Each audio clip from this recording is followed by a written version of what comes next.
Hi guys, it's James here from Optics Warehouse, your night vision and hunting specialist, and today you join me to have yet again another introduction into the HIKMICRO product line. Today we are looking at the Stellar 2.0, so this builds upon the already fantastic Stellar range, but of course there are some exciting new features. This was released last week, of course at the time of recording, so we've obviously had a chance to have a bit of a play with it. We're going to get some infield footage for you as well, but unfortunately the weather's been a bit pants, but I say over the next couple of weeks or so, leading up to the British shooting show and after, we will get some footage out just so you guys can have a look as well.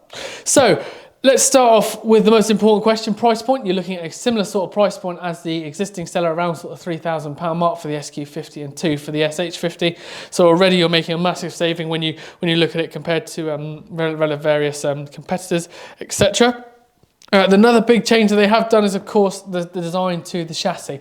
This has also changed, as you would have seen with the new Alpex 4K. They've incorporated some of that design into the new Stellar. So the first thing you'll notice is, of course, a sort of nice sort of powder-coated finish, makes it more robust, more weatherproof, etc. Second thing is, of course, this raised menu. I've mentioned it time and time again. You guys have spoken about, obviously, how the menu was too flat, etc. HIK have listened. HIK have incorporated that into their new devices, and now they have this nice easy access menu system where, of course, you've got your on and off, you've got your different color palettes, and you've got your camera record, etc. The other big change externally is, of course, the buttons are now all done on the top and no longer through the side, and that is because now the housing incorporates an 18650 battery into the side. So there's no longer that CR123A battery goes in with the power port this side. Power port is now actually at the back, but of course you can put an 18650 battery in there as a reserve battery. There is an internal battery which does give you a long battery life anyway, but as I say, that 18650, it is a reserve battery only. Just a key thing to remember when you are charging these units, remember, don't have an 18650 inside, because if you do, it won't necessarily charge as efficiently as it should do. Moving on to the front of the scope, obviously the knurling is fairly similar to what it was before, however it is a lot smoother. A lot of feedback was given back from the Stellars and the Alpexes that the front focus was a bit too stiff, fishing coasters are having to be bought, etc. You can still buy that. Personally, I still use a fishing coaster just for small incrementations. However, having a nice sort of smooth focus on the front really does help with the situation, and of course you've got your nice front flip up cap which you can lock back as such. So that's the external features and what's changed on the brand new HIKMICRO Stellar 2.0. Currently, obviously, say it's the SQ50, which is the 640 sensor, or the SH50, which is the 384 sensor. The big difference now, of course, is that they are both sub 20 millikelvin.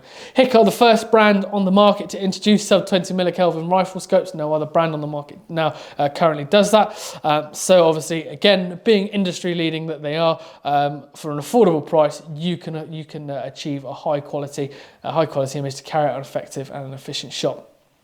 You will notice as well, when you have a look through these, the internal display is now sort of with the rounded edges and the square tops, as you get in the new Alpex 4K, which allows you to obviously get a wider field of view, that better picture, that more of a day scope feel when you've actually got it mounted onto your rifle.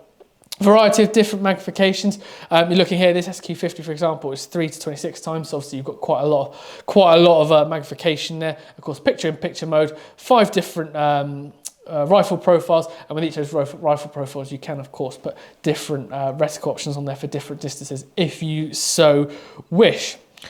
Internally as well, you've got the user interface 2.0, which is a fantastic new system that allows you to go through with ease and set up the set up your zeroing, which of course I have done already on the new Alpex to show you how to use UI 2.0 to go through the zeroing process, etc. So a nice simple process, as I say, that allows you to efficiently and effectively use your thermal weapon scope.